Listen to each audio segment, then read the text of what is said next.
Confunda-se fé não apenas com a questão de crença, de acreditar. Eu acredito, todo dia eu oro. Não é esse tipo de fé que eu estou falando, não.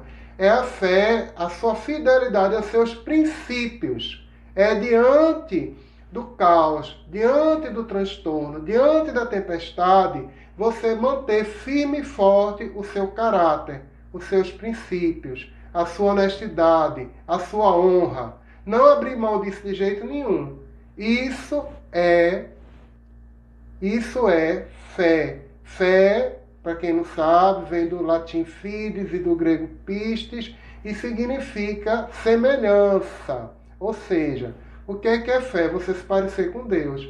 Não é você apenas acreditar, é você ser parecido com Ele. Toda vez que você está em contato com os seus princípios, com os seus valores, com as suas virtudes, você está em contato com Deus que existe dentro de você, com a sua própria essência divina, entende? Então, quando eu falo de fé, eu não estou me referindo da sua relação como ser humano ao Deus abstrato que está em cima das nuvens, sentado na nuvenzinha em cima do céu, não. Eu estou me referindo ao local geográfico verdadeiro de Deus, que é dentro de você.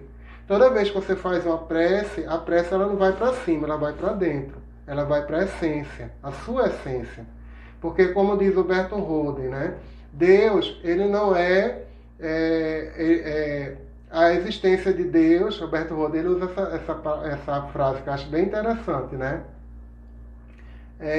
A existência de Deus está em todas as essências, né? A existência de Deus está em todas as essências, né? E a sua essência está em toda parte. Então, e como disse o santo, se eu não me engano, foi Santo Agostinho, me corrijam se eu estiver errado, mas ele diz uma frase interessante, ele diz assim: o centro de Deus está em todas as coisas, mas a sua periferia não está em parte alguma. O centro de Deus está em todas as coisas, mas a sua periferia não está em parte alguma. Veja que coisa profunda. Então vamos lá. O que é que aconteceu com Jó no final da história, para resumir? No final ele recebeu tudo dobrado. Ele recebeu 2 mulheres. Fernando, pode 2 mulheres? Pode, porque os judeus eles são polígamos, pelo menos naquela época eles eram, o judaísmo, eles podiam ter várias esposas. Então, 2 esposas, né? Eu acho que se o Jó fosse brasileiro ele ia até gostar, né? Achar bom, né? 2 esposas, o dobro de filhos, o dobro de bois, o dobro de propriedade, tudo em dobro, tudo dobrado, né? Por quê? Por causa da lei da purificação.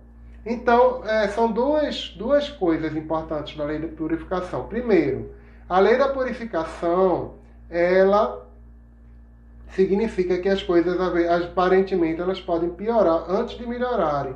E segundo, quando as coisas melhoram dobrado, mais do que era antes. Então, quando você passa por uma crise, quando você passa por um sofrimento, quando você passa por uma dor, você lá na frente, você se torna uma pessoa muito melhor do que você era antes. Se você parar para analisar, você vai perceber que você vai recebendo tudo dobrado. Antes da crise, a crise é a transformação. Você se transforma em algo melhor, como aquela lagarta que se transforma numa borboleta. A vida da borboleta é infinitamente melhor, a qualidade de vida de uma borboleta é infinitamente melhor do que uma lagarta que fica se arrastando na folha. Mas antes da lagarta se transformar numa borboleta, ela precisa passar por uma crise, por uma crisálida, entende? E é isso que acontece com a sua vida no tempo todo. Então, toda vez que vem uma tribulação, um sofrimento, não se preocupe, isso é a lei de purificação. Isso significa que está sendo limpado. Seja através de uma doença física, seja através de um problema financeiro, seja através de um problema de relacionamento, aquilo está sendo purificado e está sendo limpado e está tudo certo. Tenha fé, mantenha-se. Agora o segredo também é esse. Você precisa se manter firme nos seus princípios, na sua fé. Porque se você abrir mão dos princípios, se você entrar no desespero, o que é que acontece? Você vai continuar gerando mais e mais sofrimento para você. Infelizmente, é o que acontece com a maioria da humanidade. A maioria da humanidade, diante do sofrimento, perde a fé e começa a gerar mais e mais sofrimento. A lei de purificação só funciona se você, durante o sofrimento, mantiver firme o seu caráter, a sua honra, a sua dignidade, os seus princípios. Muita paz e prosperidade para você.